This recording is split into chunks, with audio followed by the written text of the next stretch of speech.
जब Donald Trump इस देश के अंदर थे तो इस देश के अंदर सुनियोजित ढंग से आग लगाने की कोशिश हुई। आग से खेलने की बात क्या थी बताओ? अंकित शर्मा को किसने मारा बताओ? आप लोग सिर्फ इंतजार में थे कि कब आपको भारत को बेइज्जत करने का वो मौका मिले। ये दंगे सुनियोजित थे। जब आपको अल्पसंख्यकों के 40 लोग एक साथ मारने पड़ते हैं, उसमें प्लानिंग तो लगेगी। देश के खिलाफ युद्ध छेड़ने वालों के खिलाफ बोलने का आवाज भी है, दम भी है, क्योंकि जय हिंद और वंदे मातरम की शक्ति है। आप देख रहे हैं ये देश है हमारा, अमीश देवगन के साथ। नमस्कार, मैं हूं अमीश देवगन और आप देख रहे हैं वीकेंड का सबसे भरोसेमंद डिबेट शो ये देश है हमारा। और आज ये देश है हमारा में मैं एक बहुत गंभीर मुद्दे पर बहस करने के लिए जा रहा हूं।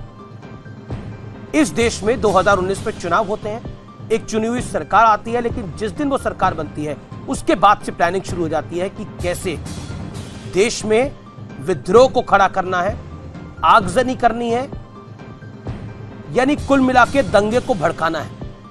आज पूरे प्रमाण के साथ, सबूतों के साथ मैं आपके सामने आया हूं, यानी मैं जनता की अदालत में आया हूं आपके सामने, आपको बताने के लिए कि आप जब इस देश की सरकार को चुनकर बैठे थे उसके बाद एक गैंग, कोई धर्म नहीं है, गैंग, लुटियंस गैंग, अर्बन नक्सल गैंग, जिहादी गैंग इस सोच में बैठा था कि कैसे जब डोनाल्ड ट्रंप यहां पर होंगे तो इस देश की हम बदनामी कराएं। आज ये देश है हमारा में ये बड़ा खुलासा मैं कर रहा हूं, क्योंकि ये देश हमारा है, इसलिए ऐसी खबरों को सामने लाना होगा।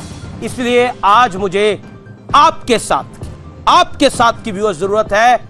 आज जरूर इस पर अपनी प्रतिक्रिया ट्विटर पर, फेसबुक पर, इंस्टाग्राम पर जरूर दीजिए। मेरा आपसे हाथ जोड़कर निवेदन है, यह देश है हमारा के अब तक के सबसे बेहतरीन एडिशन में आपका अभिनंदन है, क्योंकि यह खुलासा देश देखेगा, आप देखेंगे तो दंग रह जाएंगे।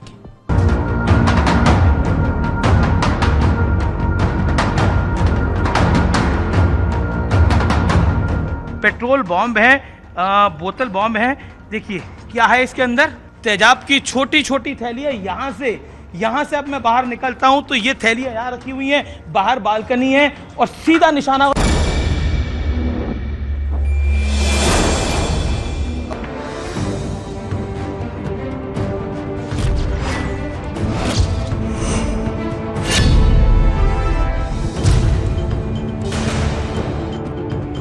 इसी साल फरवरी में कुछ इस तरह से दिल्ली के साथ साथ देश को दहलाने की कोशिश हुई थी।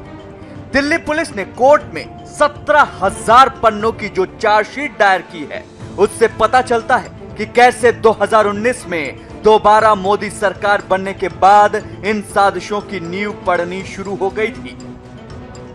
दिल्ली पुलिस की चार्जशीट के मुताबिक दंगों के जरिए देश की चुनी हुई सरकार को अस्थिर करने की कोशिश थी। दंगा गैंग देश की अंतर्राष्ट्रीय स्तर पर किरकिरी कराना चाहता था। डोनाल्ड ट्रंप के दौरे के वक्त दंगे की टाइमिंग भी पहले से ही तय की गई थी। व्हाट्सएप ग्रुप के जरिए भीड़ को सड़क पर इकट्ठा किया गया था। न्यूज 18 ने फरवरी में दंगों के वक्त ग्राउंड रिपोर्टिंग के जरिए जो खुलासे किए थे, दिल्ली पुलिस की चार्जशीट ने उन पर मुहर लगा दी है। ये आप देखिए पीछे मेरे दुकानें, घर जलाए गए हैं। ये आप देखिए उसके बगल में एक अंडर कंस्ट्रक्शन हाउस है, उसे जलाया गया है। ये देखिए ये क्या है, ये है बोतल बम, इसको हम मान सकते हैं, पेट्रोल बम भी इसको मान सकते हैं। यहाँ पर क्या दिख रहा है, जिस जगह से हम निकल रहे हैं वहाँ पर तेजाब पड़ा हुआ है। यहाँ से अब मैं बाहर निकलता हूँ तो ये थैलियाँ यहाँ रखी हुई हैं, बाहर बालकनी है और सीधा निशाना होता है और सामने अधिकतर डंडा पड़ा हुआ है। आपको मैं इनकी एक इंटरेस्टिंग चीज़ बताता हूँ। देखिए उस पर एक बैंडेज बंधी हुई है, ये देखिए एक बैंडेज बंधी हुई है और उसके ऊपर कुछ मटेरियल लगा हुआ है, कोई पदार्थ लगा हुआ है। अब इससे वो क्या करना चाह रहे थे। चार्जशीट में कुछ व्हाट्सएप चैट्स को भी शामिल किया गया है, जिससे पता चलता है कि फरवरी 2020 की हिंसा की पटकथा दिसंबर 2019 में लिखी जा रही थी। दिल्ली के शाहीन बाग में चल रहे प्रदर्शन के वक्त वॉरियर्स नाम का एक व्हाट्सएप ग्रुप बनाया गया था, जिसमें 29 दिसंबर 2019 को एक मैसेज किया गया, मुस्लिम महिलाएं सड़क पर उतर चुकी हैं, ये एक बड़ी कामयाबी है। दिल्ली पुलिस की चार्जशीट के मुताबिक दंगे बेहद सुनियोजित तरीके से सोशल मीडिया के जरिए भड़काए गए थे। जामिया कोऑर्डिनेशन कमेटी, वॉरियर, खिदमत, औरतों का इनकलाब, डीपीएसजी, सेव कॉन्स्टिट्यूशन, ऐसे कई ग्रुप थे जिनके जरिए दंगों की प्लानिंग चल रही थी। दिल्ली पुलिस की चार्जशीट को अगर खरा माने तो देश को सुलगाने वालों को देशद्रोही क्यों न माना जाए, और अगर मनपसंद सरकार नहीं बनेगी तो क्या यह दंगा गैंग देश की छवि खराब करने से भी नहीं चूकेगा।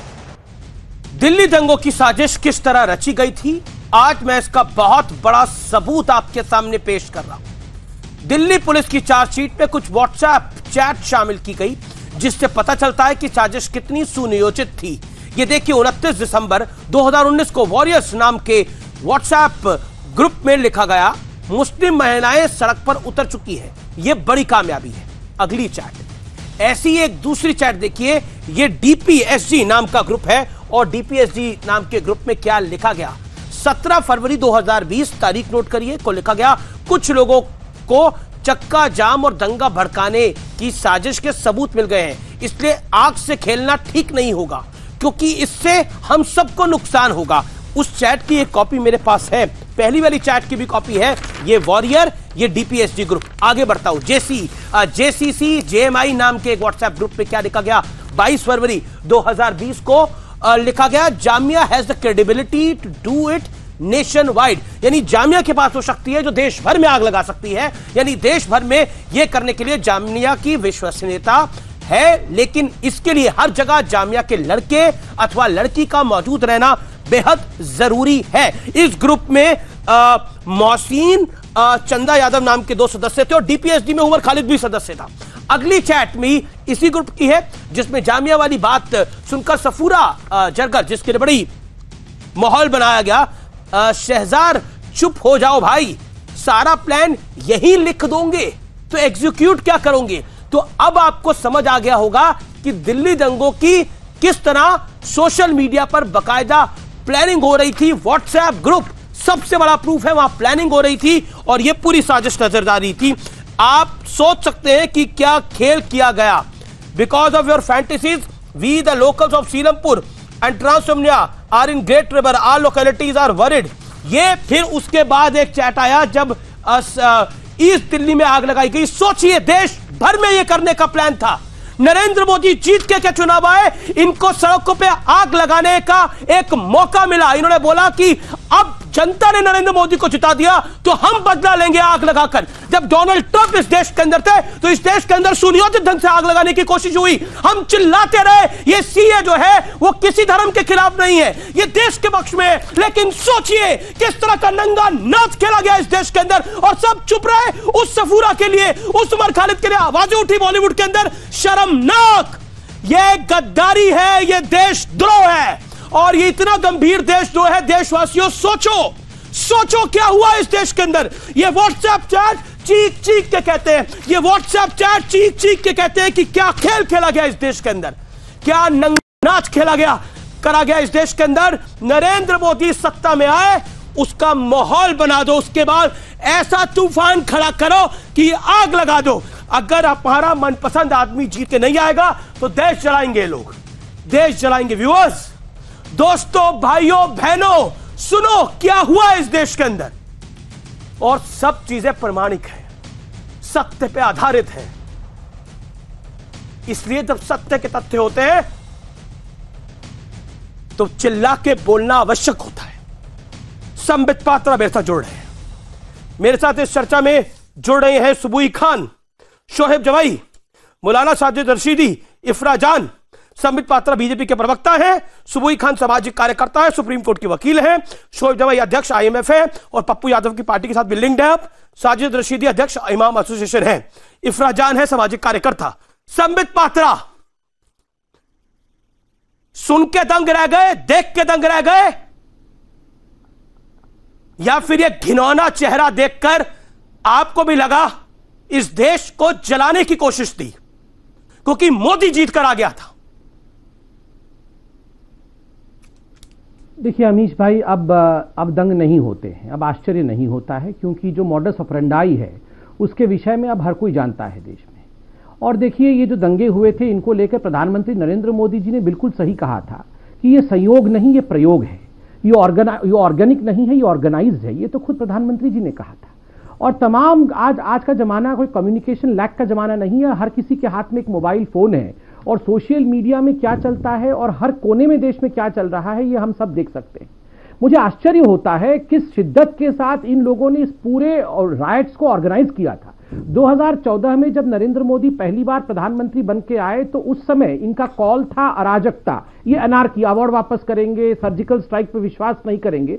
मगर मुझे आश्चर्य है, अराजकता से आतंकवाद तक का सफर इन्होंने इतनी जल्दी तय कर लिया। 2019 में ये जो पूरा का पूरा पटचित्र आप दिखा रहे हैं ये आतंकवाद से कम नहीं है। एक पुलिस ऑफिसर को, अंकित शर्मा नामक आईबी के पुलिस ऑफिसर को 50 से अधिक बार गोद के मार देना और दूसरे पुलिस ऑफिसर, एक पुलिस कांस्टेबल रतन लाल को गोली करके मार देना, आप बताइए ये आतंकवाद से कम है क्या? इसको मैं आतंकवाद कहता हूं, इसे दंगा नहीं कहता हूं, क्योंकि दंगे तो सुनियोजित नहीं होते हैं, वो भड़क जाते हैं, जो उचित नहीं है। मगर ये तो सुनियोजित थे। जो चैट्स आपके सामने हैं, मैंने पूरा रिसर्च करके मैंने भी चैट्स निकाले हैं, मैं पढ़ता हूं आपको। शहजार रजा ये क्या कहता है? ये कहता है Jamia has the credibility to do it nationwide. मतलब जामिया के पास वो क्रेडिबिलिटी है कि पूरे राष्ट्र में अराजकता फैला दे, दंगे फैला दे। But everywhere one Jamia guy और girl must be present to execute it. किंतु जामिया, जैसे हमारी यहां बैठी हुई है इफ्रा जहान जैसे, या उमर खालिद, इनके भाई उमर खालिद या इनके दूसरे भाई सरजिल इमाम जैसे लड़के या लड़कियां हर जगह होने चाहिए, जिससे कि दंगे और भड़क सके। इसको सुन के सरफिरा जरगरा, जो जेएमआई की सोशियोलॉजी की स्टूडेंट बताती है अपने आप को, वो कहती है सहजर चुप हो जाओ ना भाई, सारे प्लान तुम यहीं लिख दोगे तो बिल्कुल संबित पात्रा। मतलब ये प्लान बना रहे थे। आप बताइए, ये तो खुद ये एविडेंस खुद बोल रही है, हमें कुछ बोलने की आवश्यकता नहीं है। ये एविडेंस नहीं है, ये सच्चाई है। बोल रहे हैं जो आंखें खोल नहीं सकते वो आंखें खोल के सुन ले। आज ये सच्चाई चिल्ला चिल्ला के बोलेगी। शोएब जवाई, मैं आपके पास आता हूं। शाहीन बाग का प्लान यही था जी। औरतें सड़क पर आ गई है, हमारी बड़ी कामयाबी है। सारा प्लान यही डिस्कस कर लोगे क्या? आग से खेलना ठीक नहीं है। किस आग की बात हो रही थी? चोरों को ही पुलिस में आग नजर आती है। पुलिस ने अपने चार्जशीट में जी अब मैं बोलूं, ठीक है। देखिए, दिल्ली पुलिस ने अपने चार्जशीट में बहुत साफ तौर पर कहा है कि एक कट्टर हिंदू एकता नाम का ग्रुप बनाया गया, जिसमें इन लोगों ने आईडी प्रूफ के नाम पर वो जय श्री राम बोल रहे थे और इसमें से इतने लोगों को गिरफ्तार किया गया। Lokesh Solanki, Pankaj Sharma, Ankit Chaudhary, Prince, Jatish Sharma, Himanshu Thakkar, Vivek Panchal, Rishabh Chaudhary and Sumit Chaudhary. और इन सब ने अपना जुर्म कबूला है कि हमने एक व्हाट्सएप ग्रुप बनाया जिसमें यह प्लानिंग की कि हमको कैसे सरवरी बेगम को मारना है, कैसे आसिफ और आमिर को मारना है। ये सब मारा ना, ये तो आप क्या कह रहे हैं? आप किन का नाम ले रहे हैं? शोएब भाई, मैं तो आपको पूरा समय देता हूं हमेशा। शोएब जी, किस को मारने की आपने बात बोली? जी किस को मारने की बात बोली? नाम बोले आपने ना कुछ? हमने किसी की बात नहीं की। आपने बोला ना इनको मारना है। नाम क्या बोले आपने? सरवरी बेगम। अच्छा, और आगे? इन लोगों मरा कौन? अंकित शर्मा। कट्टर हिंदू बनाया गया तो उन लोगों ने प्लानिंग की थी। अंकित शर्मा मरा कौन? अंकित शर्मा। सरवरी बेगम मरी, सरवरी बेगम भी मरी सर, आमिर अली और हाशिम अली भी मरे और उनको इन्हीं कट्टर ग्रुप के लोगों ने मारा है, जिनको दिल्ली पुलिस ने चार्जशीट में किया। ये व्हाट्सएप चैट है क्या आपके पास? इतना चीख के कह पाएंगे आप? इस चैट के बारे में बोलेंगे कि ये दंगाई है, के बारे में बोलूंगा, मैं आपके चैट के बारे में भी बोलूंगा। आवाज है, आवाज भी है और दम भी है।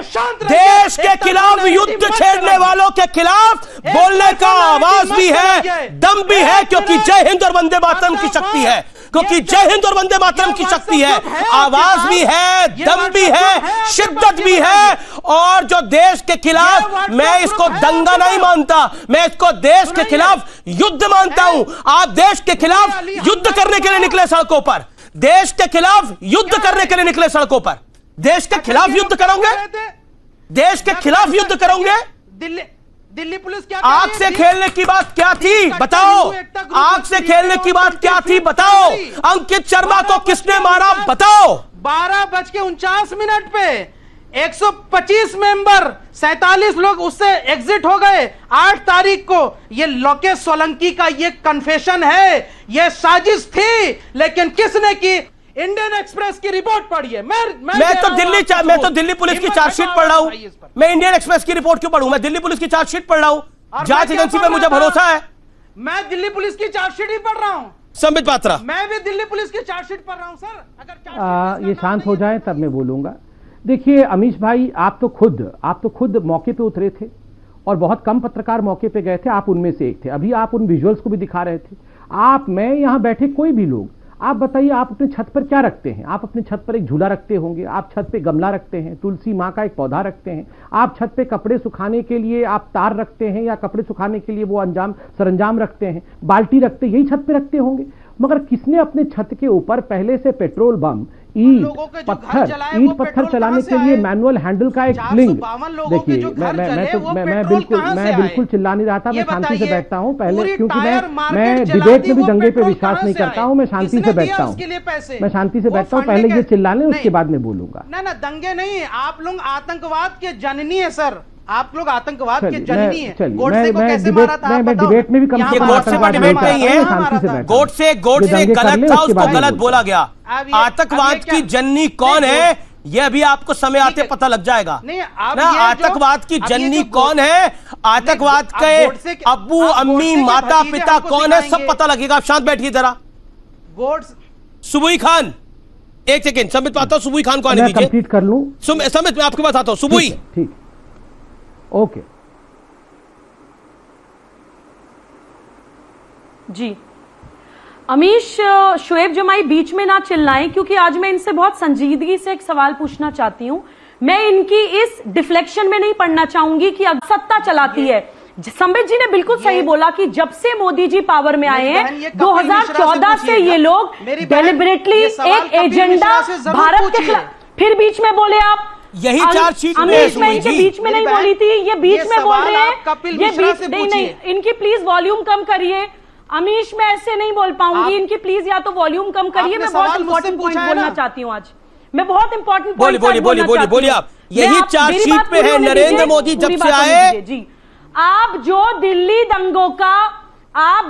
दंगों का ठीकरा कपिल मिश्रा के ऊपर फोड़ रहे हैं कि हिंदुओं को उन्होंने भड़का दिया, आपने हिंदुत्व विरोधी नारे लगाए सीए में, हिंदू नहीं भड़का। आपने गाली देके गालों पे हिंदुत्व के विरोधी नारे लगाए, हिंदू नहीं भड़का। आपने एएमयू में हिंदुत्व की कब्र खुदेगी नारे लगाए, हिंदू नहीं भड़का। कपिल मिश्रा ने जाके ये बोल दिया कि रोड खाली कर दो भाई साहब, दिक्कत हो रही है हमें, तो फौरन हिंदू भड़क गया। ऐसे आप लोग एजेंडा सेट करते हैं। आप लोग नागरिकता कानून के बाद दिसंबर 2019 से ही एक सुनियोजित तरह से एक एजेंडा चलाने लग गए थे। आप लोग सिर्फ इंतजार में थे कि कब आपको भारत को बेइज्जत करने का वो मौका मिले। वो मौका मिला आपको जब अमेरिका के प्रेसिडेंट डोनाल्ड ट्रंप की विजिट आपको दिखाई दी। आप लोगों ने व्हाट्सएप ग्रुप्स बना के, फंडिंग करके, पूरी एक स्ट्रैटेजी के तहत खून बहाया है, लाशों के ढेर लगा दिए। शर्म नहीं आती आप लोगों को? और सिर्फ जिहादी नहीं है, इसमें जिहादी, वामपंथी, राजनीतिक संरक्षण मिला आप लोगों को। आप लोगों के साथ पॉलिटिकल पार्टीज मिली। के अंदर दंगे कैसे भड़क गए चांदबाग में, इसका जवाब दीजिए। Very good question, very good question. Kapil Mishra के बयान देने के 2 घंटे के अंदर आपके पास पेट्रोल बम कहां से आ गए? कपिल मिश्रा के बयान देने के 2 घंटे के अंदर आपके पास पत्थर कैसे आ गए, कांच कैसे आ गई, ईंटें कैसे आ गई, छतों पे पत्थर कैसे जमा हो गए, पेट्रोल बम कहां से आ गए? आप प्लानिंग करके चल रहे थे। जलाने के पेट्रोल कहां से आया? बिहार का एक व्यूअर लिख रहा है, अमीश देवगन तुमने देश की आंखें खोल दी। बिहार का एक व्यूअर लिख रहा है मुझको कि अमीश देवगन तुमने आंखें खोल दी हमारी। उत्तर प्रदेश का व्यूअर लिख रहा है, गुजरात का व्यूअर लिख रहा है, मध्य प्रदेश का व्यूअर लिख रहा है, पंजाब का व्यूअर लिख रहा है, महाराष्ट्र का लिख रहा है, पूरे देश से मैसेज आ रहे हैं मेरे पास। ट्विटर पर पब्लिक बोलेगी तो नकाब उतरेंगे सबके अभी यहाँ पर। संबित पात्रा, देन इफ्रा जान एंड रशीदी साहब। संबित अमीश भाई, आप इस डिबेट को देखिए, आप इसी से जान जाएंगे दंगे किन्होंने किए होंगे। आप देखिए, मैं हूं चाहे सुबुही जी हैं, हम तो अपने अपने टर्न का इंतजार कर रहे हैं, ना तो किसी के बीच में चिल्ला रहे हैं, ना ही अपने कुर्सी पे उछल रहे हैं, अपने समय का इंतजार करते हैं। आप जब हरी झंडी दिखाते तभी बोलते हैं, बाकियों को देखिए जरा, मैं शांति से बोल लूं।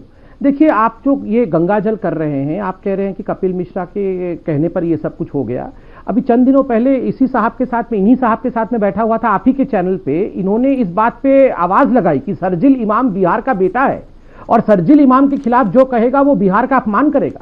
मैं तमाम बिहार के निवासियों से पूछता हूं, क्या शर्जिल इमाम बिहार का बेटा हो सकता है? जैसे आईएमएफ के प्रवक्ता कह रहे हैं शर्जिल इमाम, देखिए मैं बिल्कुल खिलाऊंगा नहीं, मानसिक संतुलन खराब है, दुनिया देख रही है। अमित भाई, इनकी आवाज कम करोगे तो मैं दंगे में भाग नहीं लूंगा। आप इनकी आवाज कम करिए जरा। गांधी जी को गोली कहाँ मारे थे? यहाँ मारे थे, यहाँ मारे थे, कहाँ मारे थे? इस प्रकार नहीं होगा अमीश भाई, ये गुंडाई नहीं चल सकती ना अमीश भाई। ये हम यहाँ पे गुंडाई में नहीं आते अमीश भाई, हम यहाँ डिबेट में पार्टिसिपेट करने आते हैं। किस प्रकार का डिबेट है अमीश भाई? आप इनकी आवाज को कम करोगे, मैं चिल्लाना बिल्कुल नहीं चाहता हूँ, ऑडियो डाउन करिए, बिल्कुल चिल्लाना नहीं चाहता। ऑडियो शोएब भाई, आपको ऑडियो डाउन करता हूँ। आप महात्मा गांधी का मजाक उड़ा रहे हैं। महात्मा गांधी को गोली मारने वाला नाथूराम गोडसे आतंकी था, गलत आदमी था। आप गांधी जी का मजाक उड़ा रहे हैं। गांधी जी को गोली यहां मारे थे, यहां मारे थे, यहां मारे थे, यहां मारे थे। महात्मा गांधी का मजाक उड़ा रहे। राष्ट्रपिता है महात्मा गांधी। बहस का स्तर यह मत करिए कि अपने आप को साबित करने के लिए राष्ट्रपिता का अपमान कर दें। मोहनचंद करमचंद गांधी, महात्मा गांधी इस देश के राष्ट्रपिता हैं और आपने भी मजाक उड़ाया उनका कि यहां मारे थे, वहां मारे थे। आपको नहीं पता महात्मा गांधी को गोली कहां लगी थी? और जब इस दुनिया से वो स्वर्ग सिधारे थे तो उन्होंने कहा था, हे राम। किस महात्मा गांधी की का मजाक उड़ा रहे हो आप? Don't dare to on my debate. Bharat के संविधान की तो धज्जियां उड़ा दी, अब महात्मा गांधी की का मजाक उड़ा रहे हो यहां पर बैठकर। इस देश का एक सच्चा नागरिक नाथूराम गोडसे को जस्टिफाई नहीं कर सकता, लेकिन शर्मनाक बात यह है कि आप लोग मजाक उड़ाते हो हर चीज का। संविधान की धज्जियां उड़ाई ये सब करके, आज महात्मा गांधी का आपने मजाक उड़ाया ये सब बात कह के। संबित पात्रा बोलिए, 20 सेकंड। देखिए अमीश भाई, ये शर्जिल इमाम को जस्टिफाई करने बैठे हैं। आप जानते हैं शर्जिल इमाम ने क्या कहा था? मैं फिर से आपको रिवाइंड करके ले चलता हूं। शर्जिल इमाम ने कहा था अपने भाषण में कि पूरे हिंदुस्तान में अपने आप को फैला देना है और नॉर्थ ईस्ट को और आसाम को खास करके हिंदुस्तान से काट देना है।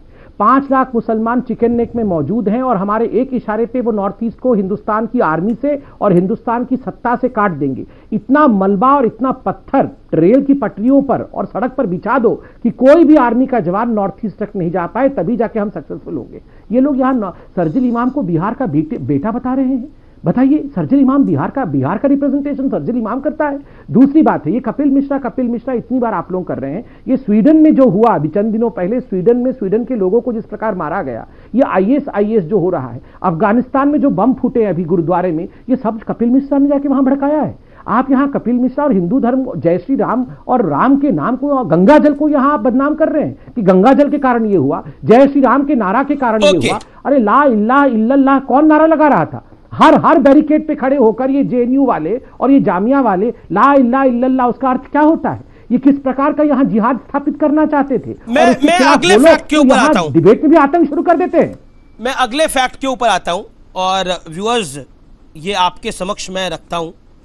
ताहिर हुसैन, इशरत जहां, खालिद सैफी, मिरान हैदर, शिफा उर रहमान, इनको करीब करीब 1.61 करोड़ रुपीस मिले, out of which 1.48 crore was used to manage protest sites यानी कुल मिलाकर 1,61,00,000 रुपए मिले, जिसमें से 1,48,00,000 रुपए प्रोटेस्ट जहां जहां हो रहे थे वहां मैनेज करने के लिए मिले।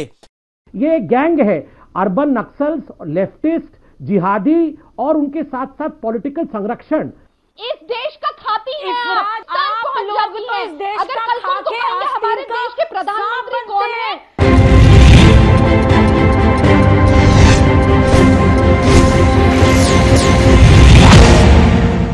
मैं सीधा आपका रुख करता हूं रशीदी साहब। रशीदी साहब, दिल्ली दंगे का सच देश के सामने आ रहा है।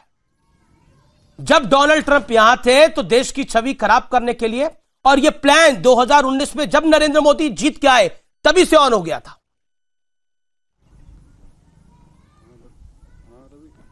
अमीश भाई, एक तो मैं आपको बता दूं, आज बड़ी खुशी की बात है कि संबित पात्रा ने आपके चैनल पर करोड़ों लोगों के सामने कलमा पढ़ लिया है, ये मुसलमान हो गए हैं। हमें बड़ी खुशी है। बहस का विषय ये दूसरे नहीं में है, आपको बहस दिल्ली का दंगों विषय के है सच देश। पर मैं लाना चाहता हूं। यही चाहते हैं कि सब लोग मुसलमान हो जाएं। अमीश, मैं हिंदू था तो इतना नहीं लग रहा था। ये इनकी मैं उसी पर- मानसिकता। आप बताइए, यही यही एजेंडा है देख कि रहे हैं? इस्लामिक अब स्टेट देखिए, बनाने की एजेंडा देख मानसिकता। रहे हैं। ये मुझे बोलने नहीं देंगे। एजेंडा देख रहे हैं। अभी आप मुझे बोलिए, बोलने नहीं आपने देंगे। गलत बात संबित बोली पात्रा ना। मुसलमान हो गए। आतंकवादी मुझे बोलने नहीं देंगे। अब इनकी इस्लामिक स्टेट मैं बनाने ये की मैं आतंकवादी ऑब्जेक्ट मुझे करता हूं। बोलने नहीं देंगे। हर देखिए, आप देखिए, हिंदू को संबित पात्रा सबक ये पढ़ा मुसलमान हो रहे मुसलमान थे। गए। बनाना अभी सबक चाहते पढ़ा हैं। रहे थे। यही एक सेकंड, एजेंडा सुनो, है। एक सेकंड, सुनो, एक सेकंड। देखिए, ये आतंकवादी बोलने नहीं देंगे अब। नहीं, देखिए आपने क्या बोला। मुझे बोलने तो दो संबित भाई। पात्रा ने अगर कलमा पढ़ा तो संबित पात्रा मुसलमान हो गए। आज से इनको बधाई। हिंदू बने, हिंदू है तो बधाई नहीं है, जब इनकी मुसलमान बारी बने तो आएगी, बधाई। जवाब दे दें। नहीं, मैं संबित बोलिए, संबित को मैं 10 सेकंड देता हूं क्योंकि आपने निजी टिप्पणी करी। संबित बोलिए। ये बहुत बड़ी बात है और मैं चाहता हूं कि मैं इससे बोलूं। देखिए, आज एक बड़े चैनल में पूरा हिंदुस्तान देख रहा है और देखिए, एक इतने बड़े व्यक्ति ने मुस्लिम समाज को ये अपने आप ये कहते हैं कि मैं ठेकेदार हूं समाज का। ये कहते हैं आज संबित पात्रा मुसलमान हो गए और उन्होंने कलमा पढ़ दिया। मैंने ला इल्ला इल्लल्लाह के विषय में कहा तो मैं मुसलमान हो गया। आज मैं समझ पा रहा हूं कि ये भारत माता की जय, वंदे मातरम, जय श्री राम, ये तो वही व्यक्ति हैं जो राम जी के मंदिर को तोड़ करके पुनः मस्जिद बनाना चाहते हैं। ये वही है ना। आप बताइए, आज इनकी मानसिकता पूरे हिंदुस्तान के सामने आ गया और हम डिबेट कर रहे हैं दंगे कौन किया। आपको डाउट है कि आप दंगे किसने किया? ये चाहते हैं सब मुसलमान हो जाएं, सब यहाँ पे पूरा इस्लामिक दंगे ताहिर हुसैन, पूर्व पार्षद, आम आदमी पार्टी का नेता खालिद सैफी, इशरत जहां, मिरान हैदर, मैं बोल लूं, गुलफिशा फातिमा, सफूरा जरगर जो कोऑर्डिनेशन कर रही थी पूरा। बोलिए। मैं जवाब दे दूं अगर आपकी इजाजत हो। बिल्कुल रशीदी साहब, इजाजत भी है, अगर मैं लेकिन किसी का धर्म बदलने की ऑन एयर आपको इजाजत नहीं है बात रखने की। अच्छा सुन लीजिए, अब सुन लीजिए, वो तो देश को पता चल गया। सुन लीजिए अब मेरी बात। देखिए, अगर मैं आपकी बात मान लूं कि ये दंगा संयोजित था और मुसलमान ने कराया, मैं अगर आपकी बात मान लूं तो आप मुझे बताइए, 700 मकान मुसलमानों के जले, 400 दुकानें मुसलमानों की जली, कॉल करके बोलिए, कॉल कर 25 से 30 मुसलमान मरे। आप मुझे बताइए, क्या ये मुसलमान किसने बोला अपना ही कि ये नुकसान दंगा करेगा, मुसलमानों ने अपने घर कराया? मैं तो चार्जशीट की बात कर रहा हूं, जिस चार्जशीट में अब्दुल अजीज का नाम भी है, जिस चार्जशीट में कई व्हाट्सएप ग्रुप्स का नाम भी है, डीपीसीजी भी है, उस व्हाट्सएप ग्रुप में ब्रूनो दी भी है और उमर खालिद भी है। अब ब्रूनो दी कौन है आप जानते हैं? अमीश, बहुत बुरी बात है। बहुत बुरी बात नहीं है, बहुत बुरी बात है ये। आप मुझे बोलने नहीं दे रहे। आप इतनी समझ देर रहे के हैं बाद, कि ये चंद लोग मुसलमानों को रिप्रेजेंट करते हैं? नहीं, ये लोग दंगाई सोच वाले लोग हैं। ये बहुत बुरी बात है, ये आपकी बहुत बुरी बात है कि आप जब मेरा नंबर आया तो मुझे 1 मिनट भी नहीं बोलने दे रहे हैं। अरे आप बोल लीजिएगा बाद में, चैनल आपका है, बात आपको रखनी, बोल लीजिए जितना चाहे, मुझे तो बोलने दो मेरे भाई। दूसरी बात, आपने ताहिर हुसैन का नाम लिया, मैं चैलेंज करता हूं आप भी, आज भी आपके चैनल पे, पहले दिन जिस दिन दिल्ली पुलिस ने उनको उनके मकान से डिडक्ट किया, मैं खुद इस बात का गवाह हूं, आप भी वो फोटोज निकाल लीजिए, वो वीडियोस निकाल लीजिए कि ताहिर हुसैन अपने मकान पे था रात में, सिर्फ एक डंडा उसके हाथ में था, न वहां तेजाब की बोतल थी, न वो किसी तरह का एसिड था। तो जब दिल्ली पुलिस ने वहां से रेस्क्यू किया उसको, सुन लीजिए, बोतलें किसके घर से आ रही थी? सुनिए, उसका वीडियो है, वो वीडियो प्ले करके दिखाऊंगा मैं आपको। ताहिर हुसैन का वीडियो है। आतंकवादी सामने के घर ऐसे ही सुनने तो दीजिए लोगों को। अड़ोसी पड़ोसियों ऐसे ही बोल रहे थे कि ताहिर हुसैन सब कुछ करवा रहा था। अंकित शर्मा के परिवार के पास में गया था। अंकित शर्मा के परिवार ने बोला ताहिर हुसैन के लोगों ने उसे अंदर खींच के मार डाला। आपकी मिर्ची क्यों लगती है आपको जब मैं बोलना शुरू करता हूं? क्योंकि आप झूठ बोलते हैं भाई। किसी भी देश प्रेमी को मिर्च लगेगी जब आप लोग प्रवक्ता तो नहीं है ना किसी पार्टी के। लोग डिफेंड करेंगे जिन लोगों ने दंगे करे, किसी भी देश प्रेमी को मिर्च लगेगी। आपको मिर्च क्यों नहीं लगती? आपको मुश्किल क्यों नहीं होती?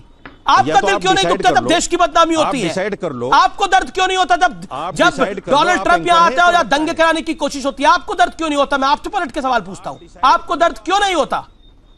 भारत आपका भी उतना ही देश है जितना मेरा है, आप भी हिंदुस्तान के वासी हैं, क्यों नहीं दुख होता?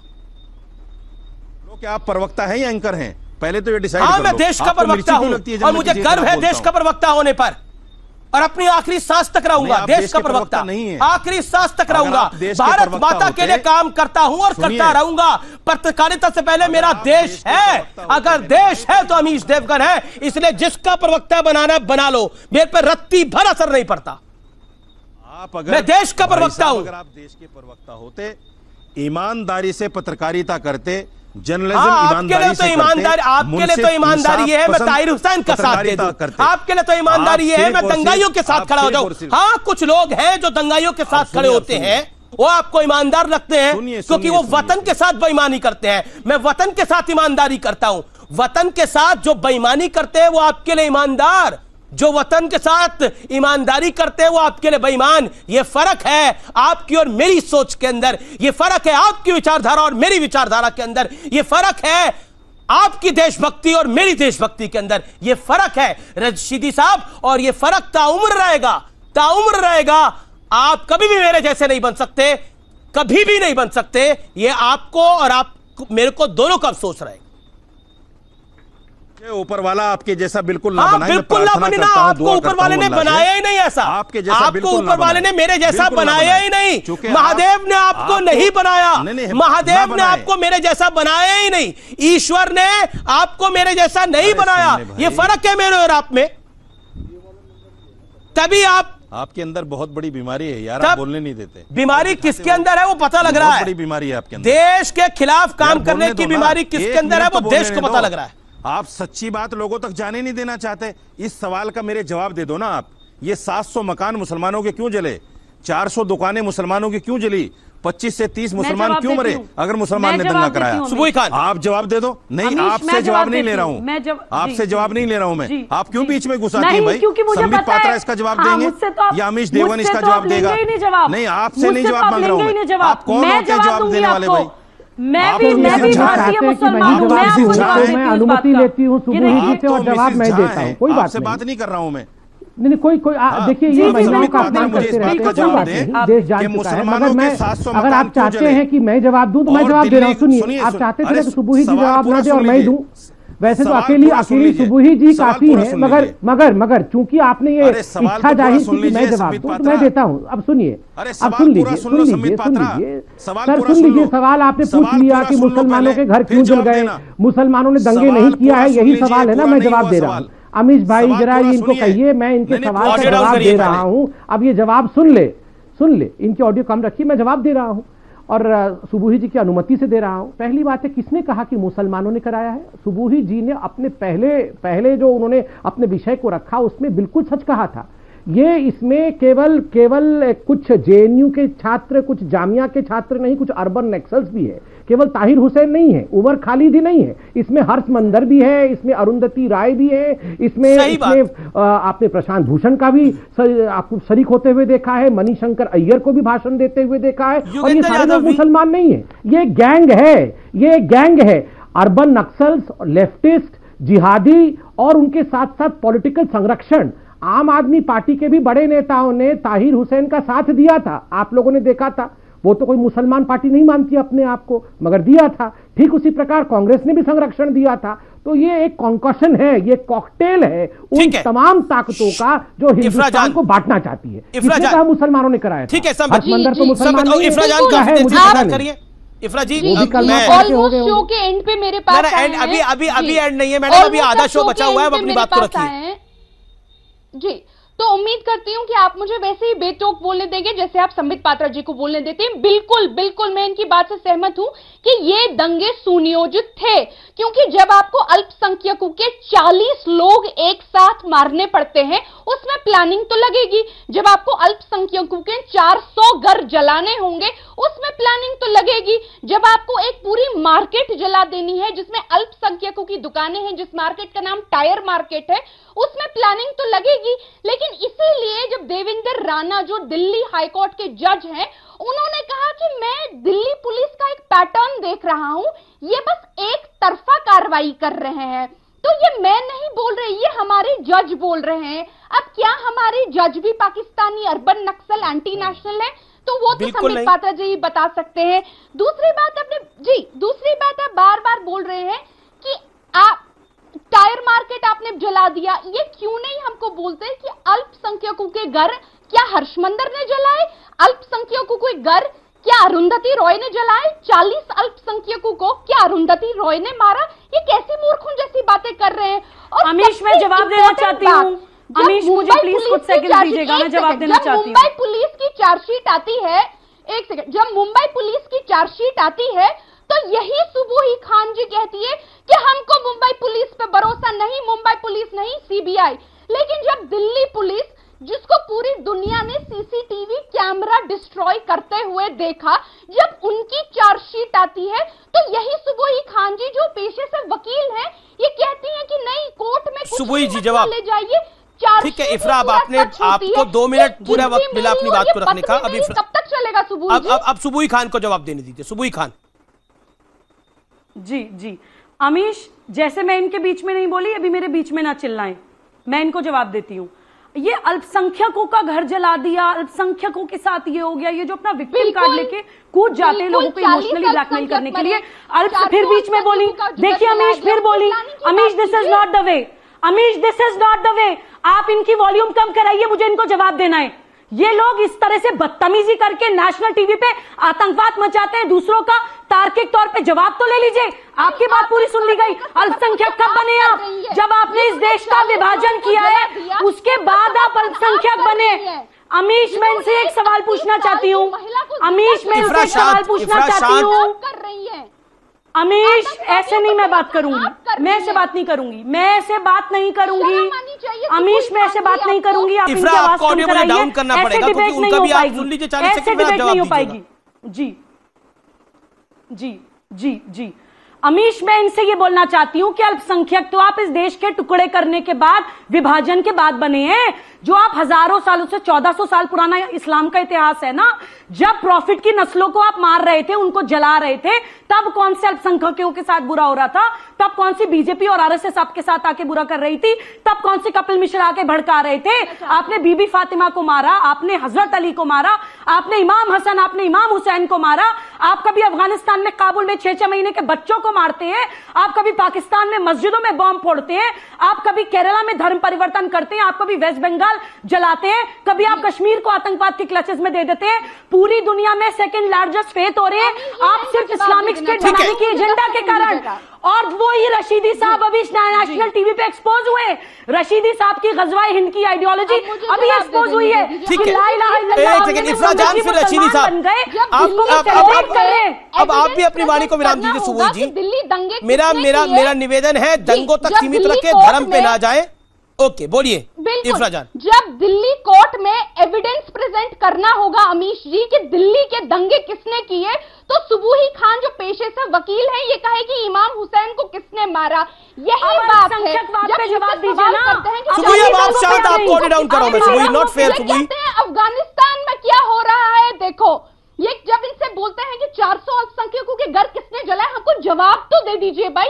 ओके सुबोही खान, भाई आप देखो आईएसआई में सीरिया में क्या हो रहा है, ये होती है इनकी वामपंथी मानसिकता। अमीश आप क्यों डिरेल कर रहे हैं टॉपिक को? आपके पास कोई तर्क नहीं है, आप डिरेल कर रही हैं, आप डिरेल कर रही हैं, आप डिरेल कर रही हैं, आप डिरेल कर रही हैं। इस देश का खाती है, अपने देश की बात कीजिए। अफगानिस्तान पहुंच जाती है, अगर कल को कहेंगे हमारे देश के प्रधानमंत्री कौन है, मैं इस देश का खाती हूँ तो अपने खून की एक एक बूंद इस देश के लिए लगाती हूँ। आपकी तरह आस्तीन का सांप नहीं बनती, सपोले बन के देश को दस्ती नहीं हूँ, देश का खाती हूँ तो उसका एहसान मानती हूँ, देश की मिट्टी को अपने माथे पे लगाती हूँ। किस देश में रहती हैं आप? अपने देश की मैं अपने भारत में रहती हूँ, आप लोगों की तरह इस्लामिक स्टेट के सपनों में नहीं रहती। ख्वाब हो गया, गज़वाए हिंद ख्वाब भूल जाइए, गज़वाए हिंद बनाने वाले इस देश में एक सेकंड में हजारों साल आप लोगों ने कोशिश करी, भूल जाइए, भूल जाइए। ख्वाब है इस्लामिक स्टेट, ख्वाब सपनों में देखिए, सपनों में देखिए, सपनों में देखिए। गज़वाए हिंद का एजेंडा इस देश में चलाने वाला इस देश के जी जी जी दिया जाएगा। Okay okay okay okay okay मैं रशीदी साहब को रशीदी साहब और संबित पात्रा और उसके साथ साथ मेरे साथ शोहेब जमाई साहब भी हैं, वो काफी देर से नहीं आए हैं। रशीदी साहब आप अपनी बात को रखिए, आप अपना हाथ खड़ा कर रहे थे, बोलिए अपनी बात को, 40 सेकंड आपके पास है, इत्मीनान से। जी जी मैं देखिए मैं दो बातें कहना चाहता हूं। पहली बात तो यह है कि देश का हर हिंदू जब से बीजेपी आई है, जैसे संबित पात्रा जैसे लोग, सुबुई खान जैसे लोग इस देश को हिंदू राष्ट्र बनाना चाहते हैं। हर आदमी के दिल में यह है कि हिंदू राष्ट्र बन जाए, क्योंकि ये हिंदू है तो हिंदू राष्ट्र बनाना चाहते हैं। अगर ये तो देशद्रोह नहीं है, लेकिन अगर एक मुसलमान मेरे जैसा आदमी ये सोच ले कि भाई संबित पात्रा मुसलमान हो जाए तो मैं देशद्रोही हो गया। नहीं, कोई आपको देशद्रोही नहीं मान रहा, लेकिन है भाई, ना तो इसको कोई हिंदू राष्ट्र बना रहा है, ना संबित पात्रा मुसलमान बन रहे हैं। ये दोनों आप ही की सोच है। ये दोनों चीजें आपने बोली। संबित पात्रा ने बोला कि मैं हिंदू राष्ट्र बना रहा हूं इस देश को। 10 सेकंड और दीजिए। क्या ठीक है, आप 5 सेकंड और ले लीजिए, लेकिन ये र्यूमर मत फैलाइए ना, अफवाह मत फैलाइए, जैसे सीए को लेकर अफवाह फैलाई गई। अच्छा, कौन बना रहा है इस देश को हिंदू राष्ट्र? आप सुनिए, कौन बना रहा है इस देश को हिंदू राष्ट्र? 10 सेकंड और दीजिए। ये तो जीता जागता राष्ट्र है, मुझे ये कहां हिंदू राष्ट्र बन रहा है देश? 10 सेकंड और बर्दाश्त कीजिए, मुझे 10 सेकंड और बर्दाश्त कर लीजिए। सुबुई खान हर डिबेट में एक सवाल उठाती हैं कि खुलाफाए राशिदीन को किसने मारा। मैं जवाब देता हूं किसने मारा। सुबुई खान जैसे मुनाफिक लोगों ने मारा, जो ना हिंदू ना मुसलमान। ऐसे लोग उस जमाने में भी थे। आप सर्टिफिकेट भी दे रहे हैं कौन मुसलमान है, किसको मुसलमान बनाऊंगा मैं। बिल्कुल ऐसे ही मुनाफिक उस जमाने में भी थे, जैसे मुनाफिक आज हैं, जो न हिंदू न मुसलमान। नहीं, अब ऐसे ही लोगों को ने मारा है उनको। देखिए अब आपने बोला रशीदी साहब, अब रशीदी साहब को मुसलमान भी बना दिया आपने डिबेट में, मुझे जरा बोलने दिया जाए। संबित जी देखिए जो मानसिकता है आज इस डिबेट में झलक रही है। अभी यहाँ पे क्या कहा गया, यहाँ कहा गया 2 बार कहा गया कि मैंने क्या संबित पात्रा को मुसलमान बना दिया, इतना आपत्ति आप लोगों को हो गया। और ये संबित पात्रा तो हम सबको यहाँ पर हिंदू बनाना चाहते हैं। देखिए अगर विद ऑल ड्यू रेस्पेक्ट, और मैं यहाँ फैक्ट रख रहा हूँ, आप यहाँ पर साजिद रशीदी जी के अगर मैं देखिए ये इस प्रकार ये उचित नहीं है। शांति से बोल लूँ अमीश भाई, जरा इनकी आवाज को प्लीज कम कर दीजिए। हम तो यहाँ डिबेट करने आते हैं, दंगा करने नहीं आते हैं। बीच में ये बोलेंगे, बीच में ये चिल्लाएंगे। रशीदी साहब आपको मैंने पूरा वक्त दिया, आपने मेरे से मांगा 10 सेकंड और मैंने दे दिया। अब मुझे सुनना पड़ेगा। अपना हक तो लिया ही है, दूसरे का हक भी छीनेंगे, ये मानसिकता गलत है। अपनी बात को रखा। अमीश भाई मैं इस देश से एक सवाल पूछना चाहता हूँ, इनकी आवाज कम करिए। अब मैं हाँ अमीश भाई मैं इस देश से सवाल पूछ रहा हूं, और विद ऑल ड्यू रिस्पेक्ट, यहाँ साजिद रशीदी जी बैठे हैं, आप साजिद रशीदी जी के फैमिली ट्री को बनाइए, आपको पता चलेगा कि आज से हो सकता है दादा परदादा तक उनका नाम रशीदी नहीं होगा, उनका नाम रामलाल या अग्रवाल ऐसा कुछ हो सकता है, बिल्कुल हो सकता है। ये साजिद रशीदी साहब के पिताजी या दादाजी कोई ऊंट पे बैठ के सऊदी अरबिया के रेगिस्तान से नहीं आए थे, ये यहीं के हैं और इसी मूल मिट्टी के हैं, हमारे अपने ही हैं जो कन्वर्ट हुए हैं बाद में। मगर आप मुझे 10 ऐसे नाम दिखा दीजिए जो कि मुसलमान होंगे और कन्वर्ट होकर हिंदू हो गए हो, आप बता दीजिए ना। ये अभी बता रहे हैं कि हम कन्वर्ट करने में लगे हैं, 10 नाम बता दीजिए जिनको कन्वर्ट करके हमने बैठाया है। दूसरी बात है, देखिए ये जो हम पूरे डिबेट का जो पूरा मुख्य विषय है कि किससे कैसे दंगों को संयोजित किया गया एक प्रयोग के रूप में, आप देखिए ये जो उमर खालिद है वो मिला हुआ था ताहिर हुसैन से, पीएफआई से करोड़ों फंडिंग हो रही थी, ये सारा चार्जशीट में है कि किस प्रकार फंडिंग का भी नेटवर्क था। टाइम मैगज़ीन तो दादी को भी पिक्चर में डाल रही है संबित पात्रा। अच्छा दादी मैं तो आज मुबारकबाद दे रहा हूं इन सबको कि मुबारकबाद हो, आप लोगों को दादी हुई है, दादी मिली है। मैं तो कह रहा हूं, कांग्रेस पार्टी को भी कह रहा हूं और इन सबको कह रहा हूं, अब दादी मिली है हीरोइन के रूप में, दादी मिली है शेरनी के रूप में, तो मम्मी को हटाओ, दादी को लाओ। अब मम्मी कोई काम की नहीं है, मैं कांग्रेस पार्टी को सजेस्ट कर रहा हूं, मम्मी हटाओ दादी लाओ।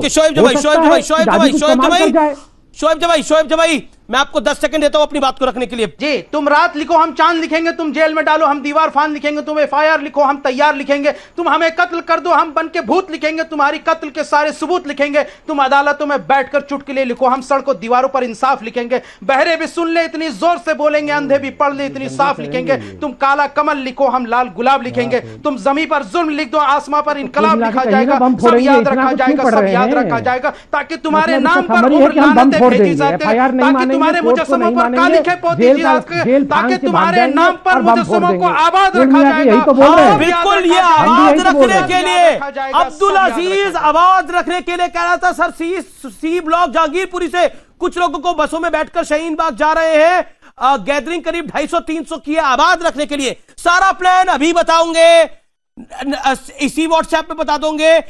आग से खेलना ठीक नहीं है। किसको आबाद रखने के लिए ये हो रहा था? किसको? ना हिंदू को ना मुसलमान को, ये किसी को आबाद रखने के लिए नहीं था। ये मुल्क दोनों का है, और अब अगर ये मुल्क दोनों का है तो इतनी नफरत लेकर किसके मुंह पर कालिक पुतेगी, खुद समझ लो शोएब जमाई। फिलहाल ये देश है हमारा में इतना ही। आज बहुत सी बातें कही गई, बहुत सी बातें इधर से आई, बहुत सी बातें उधर से आई, लेकिन एक बात मेरे दिल से आई, वो है अगर भारत रहेगा तो सब रहेगा। भारत की आन बान और शान रहेगी तो सब रहेगा।